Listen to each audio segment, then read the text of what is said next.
विद्यार्थी मित्रांनो, हे कशाचं झाड आहे? वडाचं झाड आहे. कशाचं झाड आहे?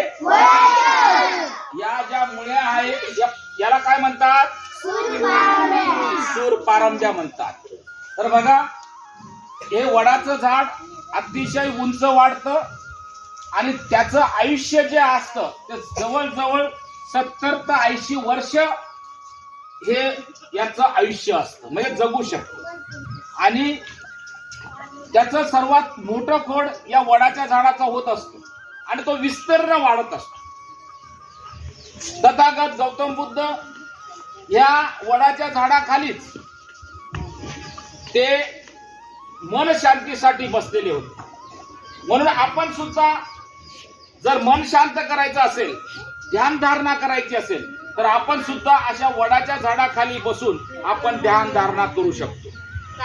त्याचबरोबर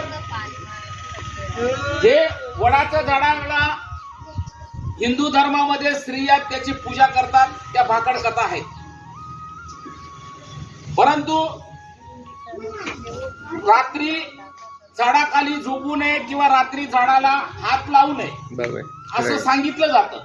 का सांगितलं जातं? की वनस्पती हे दिवसा कार्बन डायऑक्साईड सोडते व रात्री ऑक्सिजन घेतं. मग रात्री ऑक्सिजन वनस्पती घेत असते, म्हणजे झाड ऑक्सिजन रात्री घेत असतं. आणि आपण जर झाडाखाली झोपलो किंवा बसलो तर त्यावेळेस आपल्याला गुदमरल्यासारखं वाटतं, कारण की ऑक्सिजन वनस्पती सुद्धा घेते आणि आपण सुद्धा घेतो, आपल्याला कमी मिळतं आणि म्हणून आपल्याला गुदमरल्यासारखं होतं. म्हणून रात्री झाडाखाली झोपू नये.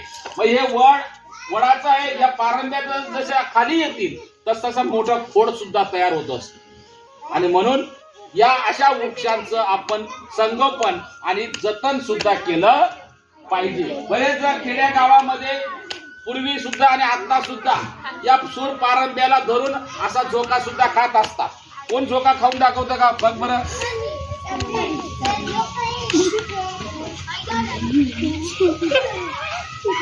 वा वा वा.